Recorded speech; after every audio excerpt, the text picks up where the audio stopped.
Hello mga sangkay! Magandang araw sa inyong lahat. Ngayon ay magluluto po tayo ng pritong bangus. Mayroon po ako ditong isang bangus na ito. Nilinisan ko na po itong bangus at pinatuyo ko na rin ito ng paper towel. At hiniwaan ko na rin siya dito sa gitna.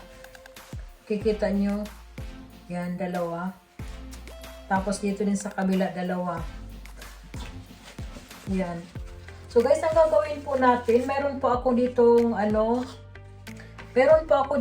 shallot. Ilagay natin dito sa paya. Paya ang tawag yan dito sa amin. Paghalo-haloin lang po natin yung shallot, luya,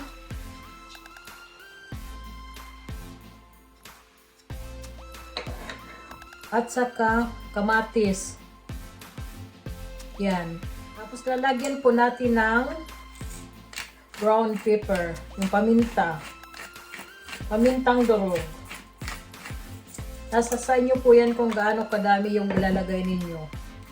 At saka yung asin.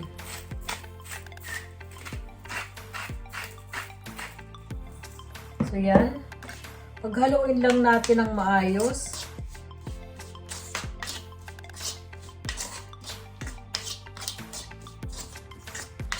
Yan siya guys. Tapos itong itong isda, lalagyan din natin ng konting asin.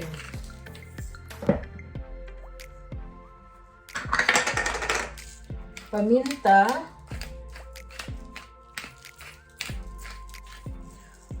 Tapos baliktarin po natin sa kabila. Lagyan din natin ng konting asin. Kunting paminta. Yan.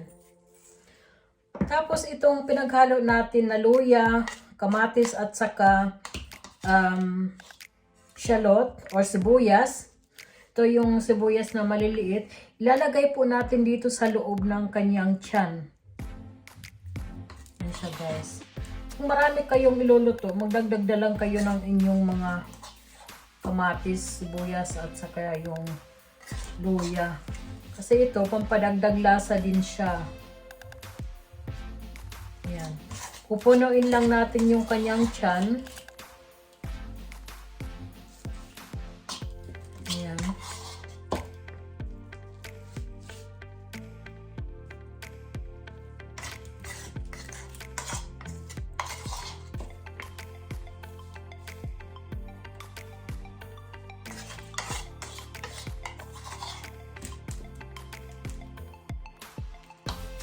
Kamayin ko na lang. Malinis po yung kamay ko, kaya kailangan lagi kayong maglilinis, magugas ng kamay bago kayo magluto. So, yan na siya guys. Pali na puno yung kanyang tiyan. Kanya na yung itsura niya. So, ang gagawin po natin dito,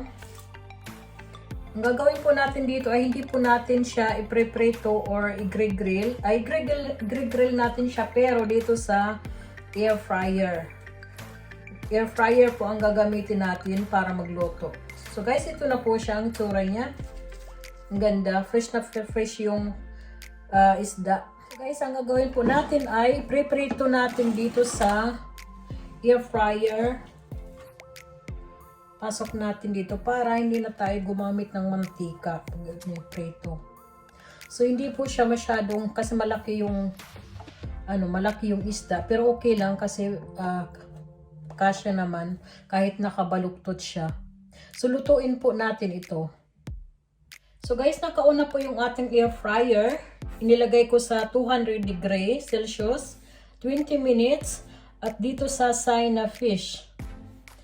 So yan po, pasok lang natin at lutuin or i-fry natin ng 20 minutes.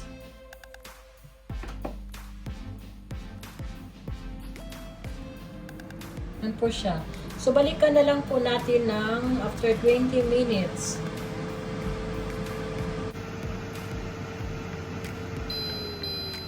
So guys, tingnan natin yung ating fish. Pagkatapos ng 20 minutes, tingnan natin. Yan siya. Wow.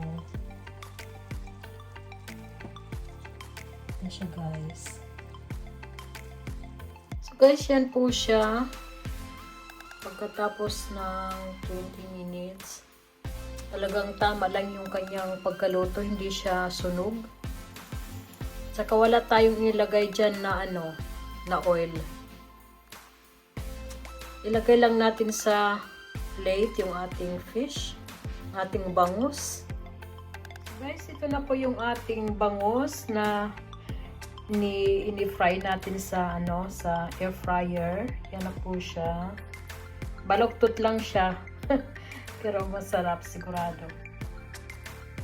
Yan po siya, guys. Yan ang palaman niya sa loob.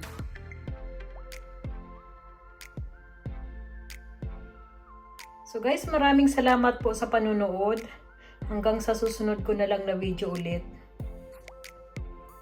Mag-iingat lang na lang po kayo lagi. Bye!